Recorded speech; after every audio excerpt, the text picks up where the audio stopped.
Chapter 4, Famous Riddles and Mysteries. One of the greatest mysteries surrounding Bobby's chess is the question why he took the poisoned H2 pawn in the first game of the World Championship match against Bxh2, Reykjavik, 1972. Okay, I also don't know the answer, of course, for sure, but I think that the main theory surrounding it is probably right. Okay, after almost any normal move by black here, it would be a draw sooner or later, probably sooner.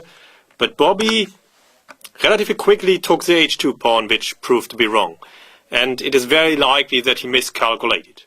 Okay, his bishop is imprisoned, but he probably thought that he can free it with h5, h4, and so that bishop h2 was a winning try to add spice to the position. But his bishop will never see the light of day again. And yeah, it is very likely that initially he had calculated h3 and then thought that it will be okay for him and his bishop will break free again. But the problem is that white has bishop d2, closing the door and sealing the fate of the bishop. And so bishop takes h2 doesn't make sense from black's point of view. Now there are two results. It's a draw or white wins.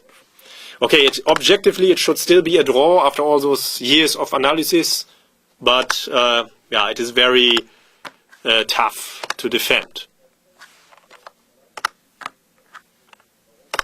Okay, Bobby has activated his king and now survives just with most precise defense. Yeah, there was a long debate about king g4 and king h5 until Jonathan Spielman proved for sure that king e4 draws in analyzing the endgame. There's also long analysis by Kasparov and Timman and Herbert Bastiat in the German magazine Schach 1 year ago. So it now seems clear that the position is still a draw, but after so many years and with computer help.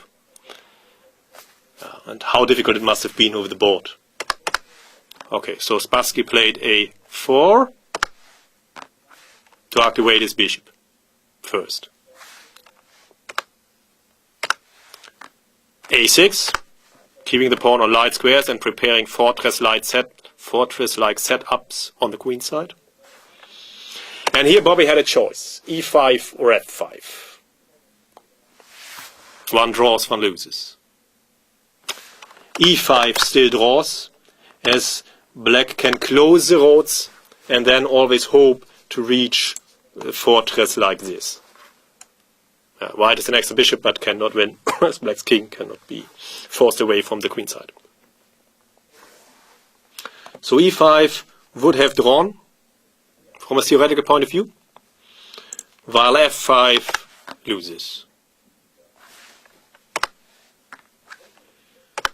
Here Spassky sealed e takes f and could check in the German analysis that he is winning, whatever happens. Now the bishop wins by the typical Zugzwang techniques and black doesn't reach the fortress-like draws on the queen side.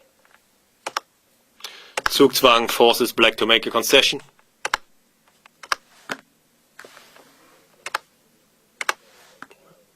And now white's king is always in time on the queen side. And it's also important that black, unfortunately, still has the a5 move and white hasn't played a5 yet. This is also very important, of course.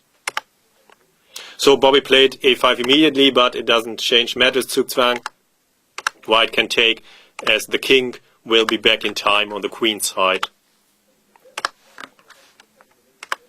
And now, if black's king could fly to c8, it would be a draw. But if the king can't fly, Fischer resign.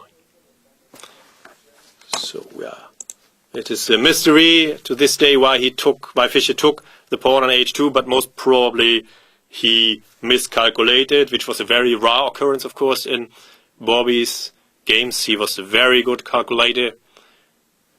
But yeah, here maybe in the first game in Reykjavik, he was still a bit nervous and took too early on h2 without checking all variations in detail, and it was a try to win or to unbalance the position, which backfired.